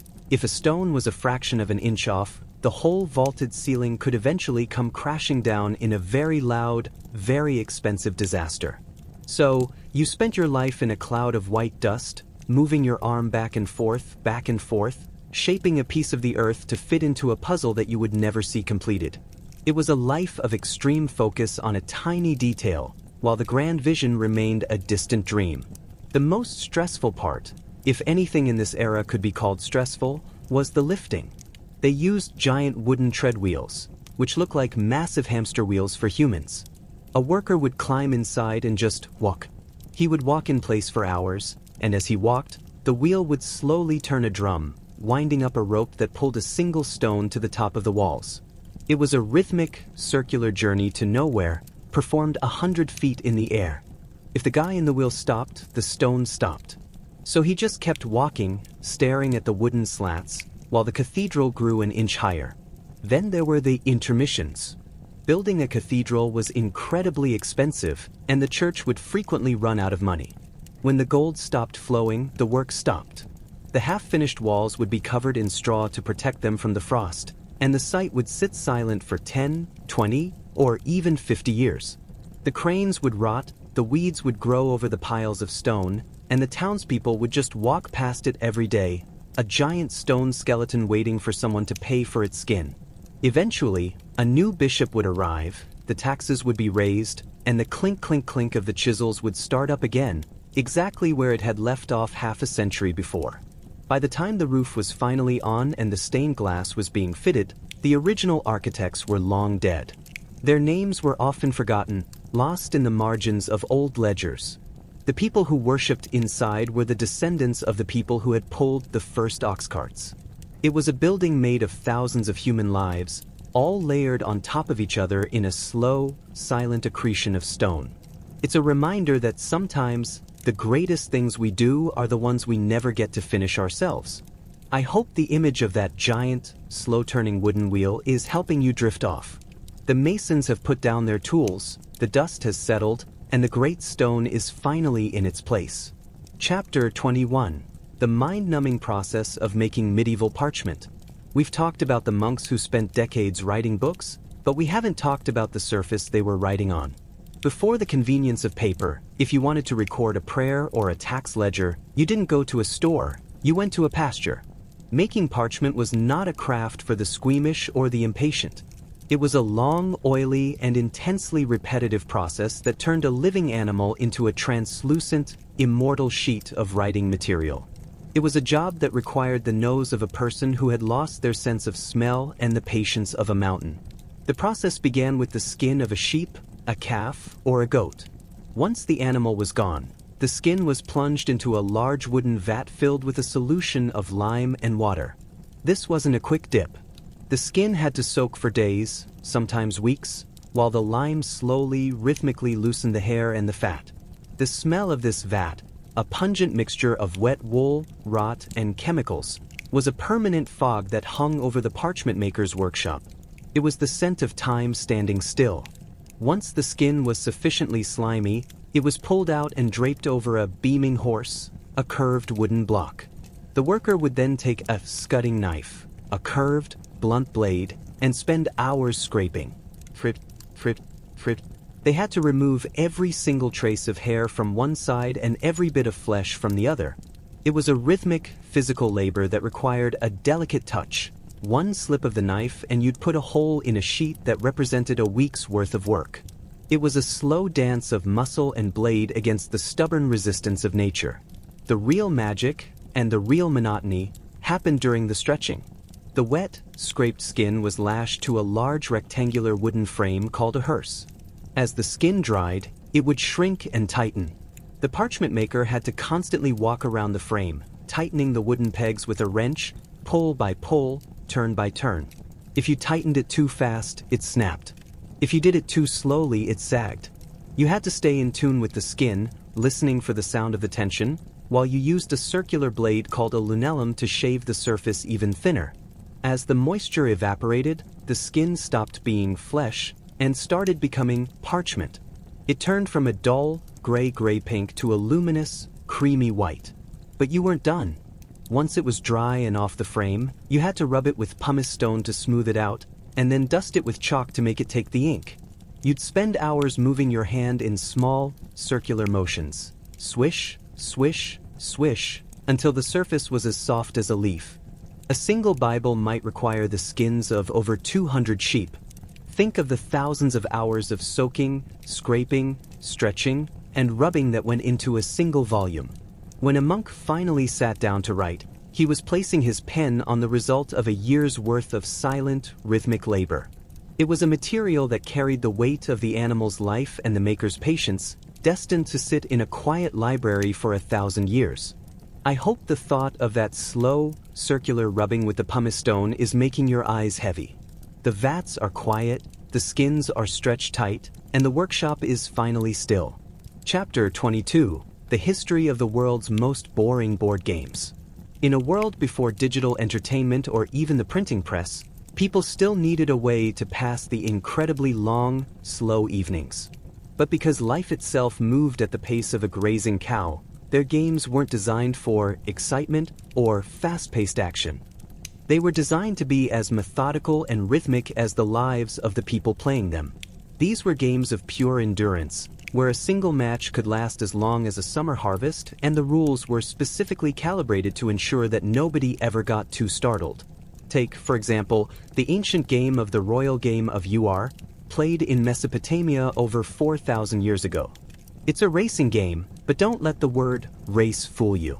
You move your pieces across a board of 20 squares based on the roll of several four-sided dice. There is a very specific, repetitive path you must follow. It's a game of clumping. You move a bit, you get stuck, you wait for your opponent to move a bit, and you both stare at the board while the oil in the lamp slowly burns down. It's a rhythmic, circular exercise in probability that felt like a tiny, wooden version of the fate the gods had in store for you. Then we have Nine Men's Morris, a game that was etched into the stone benches of medieval cathedrals and scratched into the dirt of Viking camps. The goal is to create mills, rows of 3 pieces, which allows you to remove one of your opponent's pieces. However, once 2 experienced players start, the game often enters a state of permanent, rhythmic deadlock. You move a piece left, they move a piece right. You move it back, they move it back. It's a game of total predictability, a slow-motion dance where the board stays almost exactly the same for hours. It was the perfect game for a sentry guarding a castle wall or a monk waiting for the midnight bell. It gave the hand something to do while the mind drifted off into the gray fog of the landscape. And we can't forget the original version of Snakes and Ladders, known in ancient India as Moksha Padam. While we think of it as a simple children's game, it was originally a slow, moralizing slog. The ladders represented virtues and the snakes represented vices. The board was designed to show you just how difficult it was to reach enlightenment. You would climb a ladder of reliability, only to slide down a snake of vanity moments later. Because the game is entirely based on luck, you have zero agency. You are simply a witness to your own slow, rhythmic rise and fall. It was a meditative exercise in powerlessness, a way to spend an entire afternoon realizing that, much like the roll of a die, you aren't really in control of anything. Even the early versions of chess, known as chaturanga, were significantly slower than the game we know today. The queen, the most powerful piece on a modern board, could originally only move 1 square diagonally. The bishop could only leap exactly 2 squares. This meant that the pieces spent a lot of time just shuffling around in the middle of the board, unable to actually reach each other. It was a game of cautious, incremental positioning, a long-term siege rather than a lightning strike. A single game could last for days, played in the quiet corners of palaces where the only sound was the occasional clink of a stone piece on a marble floor. These games weren't meant to kill time. Time was already plenty dead. They were meant to mirror the world, a place where things changed slowly, where patience was the greatest virtue, and where the rhythmic movement of a wooden token across a board was the only thing you could be sure of. They were games for a world that wasn't in a hurry to get anywhere, because there was nowhere else to go. I hope the thought of those slow, circular moves on a stone board is making your mind feel heavy and still. The dice have been cast, the pieces are in their places, and the game is finally over. Chapter 23: The Slow, Rhythmic Life of a Lighthouse Keeper.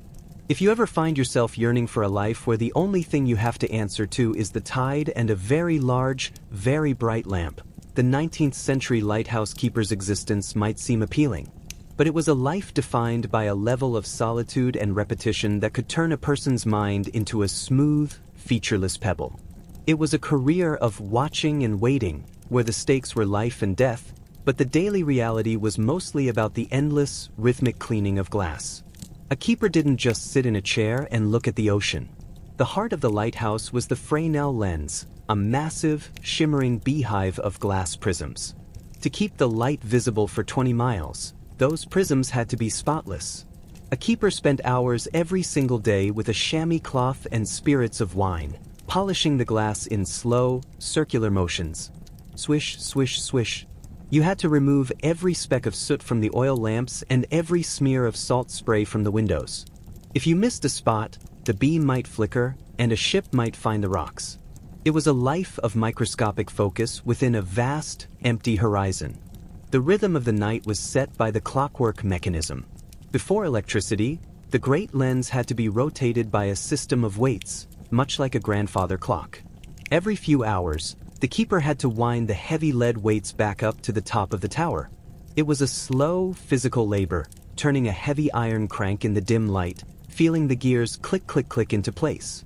Then, you would sit in the watchroom, listening to the steady, hypnotic hum of the rotation and the rhythmic tick of the escapement, while the beam of light swept across the dark water like a giant, slow-moving second hand.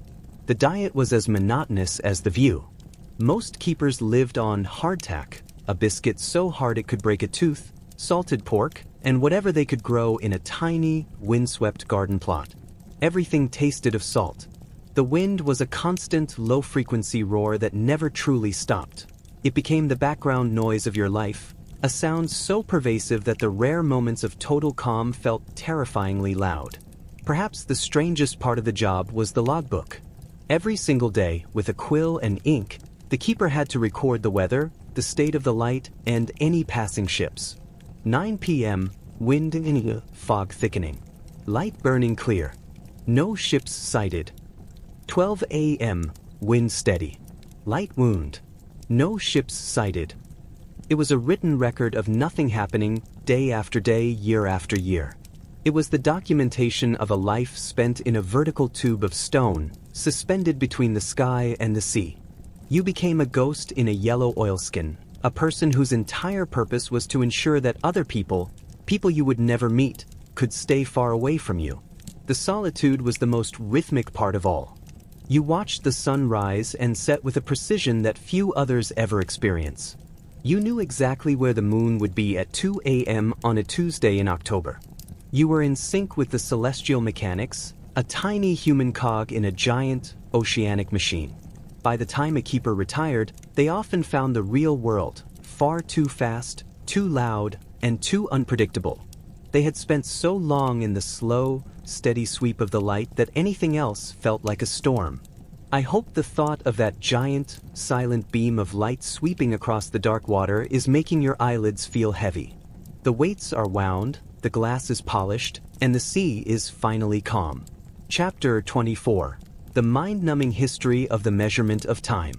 In our modern world, time is a frantic thing, divided into nanoseconds, blinking on digital screens, and pushing us to be on time for everything. But for most of human history, time wasn't something you kept. It was something that simply happened to you. Measuring it was a slow, experimental, and often deeply frustrating endeavor. It was the process of trying to capture something invisible and fluid using nothing but shadows, water, and sand. The earliest clocks were gnomons, essentially just a stick in the ground. You watched the shadow move in a long, rhythmic arc across the dirt. It was the ultimate slow-motion show. If it was cloudy, time effectively stopped. If it was night, time didn't exist. You lived in a world of roughly mid-morning, or just before the cows come home. It was a loose, comfortable way to exist, but as civilizations grew more complex, they wanted to slice the day into smaller, more agonizingly precise pieces. Then came the clepsydra, or water clock. This was a vessel with a tiny hole in the bottom that allowed water to drip out at a steady rate. Drip, drip, drip. You measured time by how much the water level dropped. It was a hypnotic, damp way to track the passing hours. However, water clocks had a major flaw. Water flows faster when the container is full and slower as it empties. So, the minutes at the start of the hour were shorter than the minutes at the end. Time, quite literally, stretched out as the day went on. It was a rhythmic, liquid inconsistency that perfectly matched the slow, unhurried pace of the ancient world. In the Middle Ages, we turned to the hourglass. This took the water clock's idea but used fine sand, which doesn't change speed based on pressure. But the hourglass introduced a new kind of repetitive labor, the flipper. In monasteries or on ships, someone's entire job was to sit and watch the sand. The moment the last grain fell, they would rhythmically flip the glass over. If they fell asleep for 5 minutes, the entire world's schedule was thrown off. It was a life of staring at dust, waiting for the exact moment of a gravity-driven transition. The real shift toward the ticking world began with the verge escapement. This was a mechanical device that used a swinging bar to stop and start a gear train. It didn't keep great time, it might lose half an hour a day, but it introduced the sound of time. The tick-tock was the first mechanical heartbeat of humanity. It turned the fluid experience of living into a series of tiny, jerky movements. People began to live in beats. By the time the pendulum was perfected by Christian Huygens in the 1600s, time had become a rigid, inescapable grid. The pendulum is the king of rhythmic monotony. It swings back and forth, with a mathematical precision that is both impressive and slightly soul-crushing. It doesn't care if you're having fun or if you're bored, it moves at the same gravity-dictated speed regardless. It turned the slow time of the sun and the seasons into the fast time of the machine. There is a quiet irony in the history of timekeeping. The more accurately we measured it, the less of it we seemed to have. We went from the long, sweeping shadows of the sundial to the frantic, invisible vibrations of quartz crystals. But tonight, as you drift off, try to ignore the digital glow of the modern clock. Think instead of the water clock, dripping slowly in a dark Egyptian temple, or the shadow of a stick moving across a dusty courtyard. Time is just a rhythm, and right now, that rhythm is slowing down. I hope the thought of that steady, rhythmic drip, drip, drip is making your mind feel heavy and cool. The sand has all fallen, the pendulum is swinging low, and the day is finally measured. I hope the thought of that steady wooden rhythm is making your mind feel soft and warm. The shuttle has come to rest, the tension is released, and the cloth is finally finished. Chapter 27. The Mind-Numbing History of the Alphabet. We often take for granted that the letters on this screen are a quick and efficient way to share thoughts. But the alphabet is actually the result of thousands of years of human beings slowly, painstakingly stripping away the complexity of the world until only a few abstract lines remained. It was a process of radical boredom, taking a beautiful, detailed drawing of an ox and turning it into a simple, repetitive stroke over the course of 20 centuries. In the beginning, writing was a visual marathon. If you were an Egyptian scribe, you didn't just write a word. You painted a tiny, detailed picture. If you wanted to write about a bird, you drew a bird. This was slow, ornate, and required the skill of an artist. It took a lifetime to master the hundreds of signs required to record a single tax ledger. It was a rhythmic, artistic labor, but it was incredibly inefficient for anyone who wasn't a professional priest or a royal accountant. The real breakthrough came with the Phoenicians, the great merchants of the Mediterranean. They didn't have time for tiny birds or intricate eyes. They needed to record shipments of cedar wood and purple dye as quickly as possible. They began a process of visual exhaustion, where they took common symbols and simplified them until they were unrecognizable. Take our letter. It started its life as the head of an ox, called Aleph. Originally, it had horns and a snout. But over centuries of scribes writing it thousands of times, the horns tilted, the snout sharpened, and eventually, the Greeks flipped it upside down to create the alpha. The ox was gone, replaced by a rhythmic, three-stroke triangle. We are essentially reading a very, very old and very lazy drawing of a cow every time we start a sentence. The Romans then took these Greek letters and refined them into the capitalis monumentalis, the stiff, straight letters we see on ancient monuments. These letters were designed to be carved into stone with a hammer and chisel. This was a slow, percussive process. The serifs, the little feet at the bottom of letters like L or T, weren't just for decoration. They were likely a way for the stonemason to clean up the end of a chisel stroke. Every book in your library is styled after the rhythmic movements of a man hitting a piece of metal against a rock 2,000 years ago.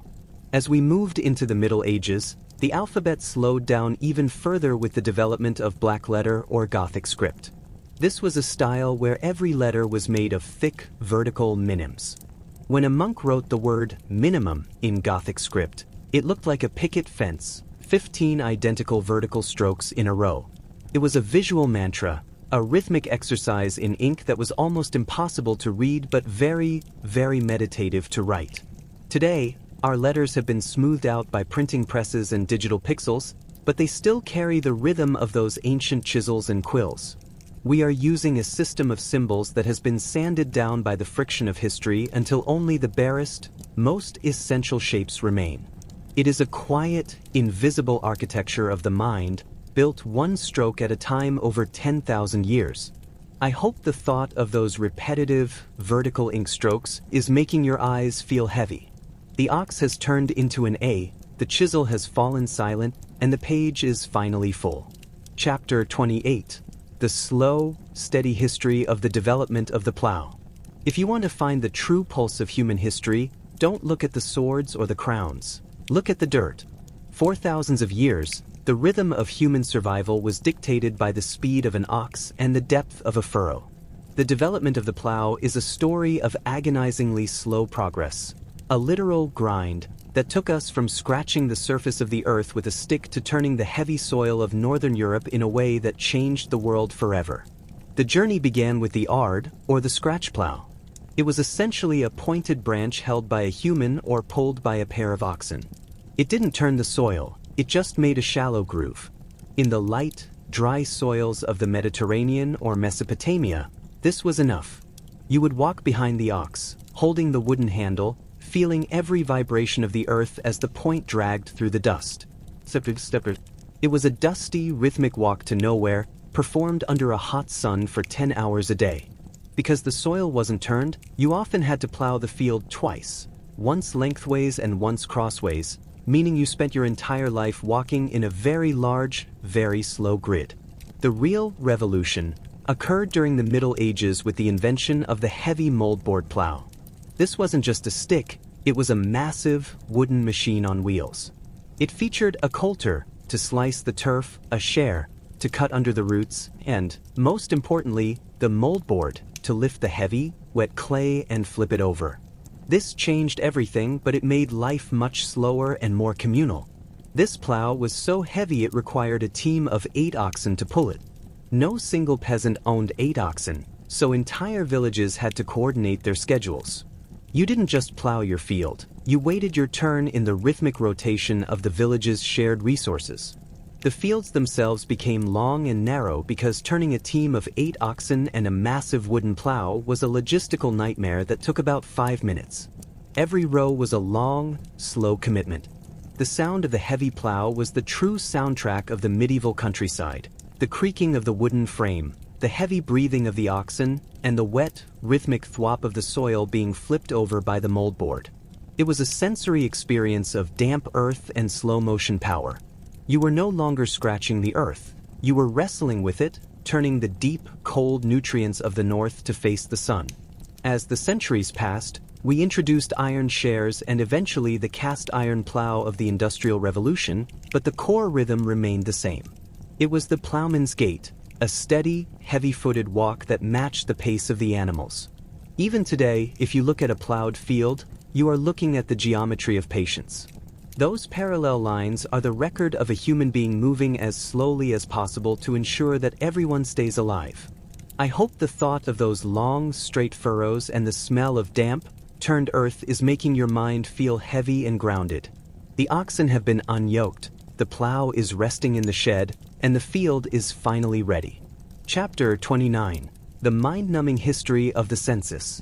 If you've ever filled out a government form and felt a wave of existential boredom wash over you, take comfort in the fact that you are participating in a ritual that is nearly 6,000 years old.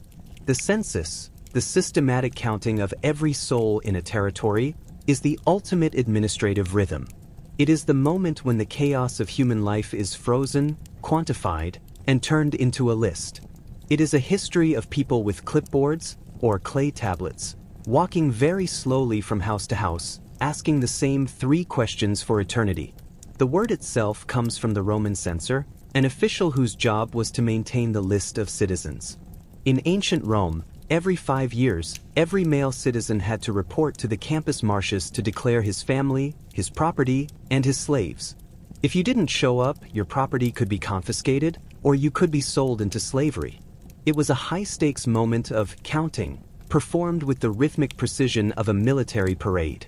The censor sat on a high chair, and for weeks, a line of thousands of men moved past him at a glacial pace, one by one, declaring their lives for the record.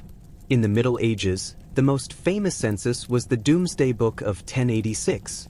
William the Conqueror wanted to know exactly what he had won in England, so he sent commissioners to every corner of the kingdom. They didn't just count people, they counted pigs, mills, fish ponds, and plows. Imagine a group of monks and soldiers arriving in a tiny, muddy village and demanding to know exactly how many eels were in the local pond. The villagers had to stand in a circle and answer under oath, while a scribe's quill scratched rhythmically on parchment. It was a slow, invasive, and deeply thorough accounting that turned a living landscape into a ledger. The 19th century took this boredom to a scientific level. This was the era of the enumerators. In Britain and America, thousands of men were hired to walk every street, knock on every door, and fill out massive paper schedules. It was a manual labor of data. An enumerator might walk 10 miles a day, climbing stairs and crossing fields, only to spend the evening by candlelight, meticulously copying names into a master book. Occupation, place of birth, over and over, until the ink ran dry and the names began to blur into a single rhythmic hum of humanity. The real monotony milestone came in 1890 with the Hollerith tabulating machine. The U.S. Census had become so large that they couldn't count the results by hand fast enough. By the time they finished one census, it was time for the next. Herman Hollerith invented a system using punch cards. Each person became a series of holes in a piece of stiff paper. The machine would then read the cards with a rhythmic click-clack-thunk. It was the birth of data processing. The moment human lives were turned into a mechanical rhythm of paper and pins. There is something strangely peaceful about the census. It is a reminder that, in the eyes of history, we are all just a single stroke of a pen or a hole in a card. We are part of a massive, slow-moving tide of numbers. As you drift off, imagine those thousands of census takers, their footsteps echoing on cobblestones and dirt paths, their pens moving in a steady, quiet rhythm as they count the world into a state of perfect, organized sleep. I hope the thought of those endless rows of names and numbers is making your mind feel heavy and blank. The ink is dry, the cards are punched, and the kingdom is finally accounted for. Chapter 30. The Slow, Rhythmic Life of a Canal Boatman. If you feel that the world is moving too fast, you might find a strange, heavy comfort in the life of a 19th century canal boatman. While the rest of the world was beginning to experiment with the frantic speed of steam trains, the canal boat was a masterpiece of low-velocity logistics. It was a life lived at exactly 4 miles per hour, the walking pace of a horse. It was a liquid highway where the rhythm was set by the steady clop-clop of hooves on a towpath and the slow, churning gurgle of water against a wooden hull. The day didn't start with an engine's roar, but with the quiet jingling of a harness. A boatman's entire universe was a long, narrow wooden vessel, often decorated with castles and roses folk art, carrying 30 tons of coal or grain. To move this massive weight, you didn't need 1,000 horsepower. You just needed one very patient horse and a long rope. The horse walked the towpath, the boat drifted in the channel, and the boatman stood at the tiller, his hand resting on the wood, feeling the rhythmic tension of the line. The most monotonous part of the journey, and the most meditative, was the lock. Canals aren't flat, they are a series of water steps. To go uphill, you had to enter a stone chamber, close the massive wooden gates behind you, and slowly, rhythmically wind a paddle to let the water in. You'd stand there for 10 minutes, watching the water level rise an inch at a time, the boat lifting almost imperceptibly until you were level with the next reach. Then you'd do it again, and again. On a flight like the Can Hill locks in England, you would repeat this process 16 times in a single mile. It was a vertical marathon of dripping wood and iron cranks. If the locks weren't enough to slow you down, there were the tunnels. Some tunnels didn't have towpaths for the horses. To get through, the boatman and his family had to perform a task known as legging. They would lie on their backs on boards sticking out from the side of the boat and literally walk along the tunnel walls. In the pitch black, cold, and damp, you would move your legs in a rhythmic, cycling motion, pushing the 30-ton boat through the darkness by the strength of your heels. It was a slow, subterranean dance that could take hours, accompanied only by the rhythmic splash of water and the sound of your own breathing echoing off the wet brick. At night, the boat didn't stop at a hotel. The family lived in a cabin the size of a walk-in closet. Everything had a place: the folding table, the tiny coal stove, the lace plates. The rhythm of the night was the gentle lap-lap of the canal against the side of the boat and the occasional distant call of an owl.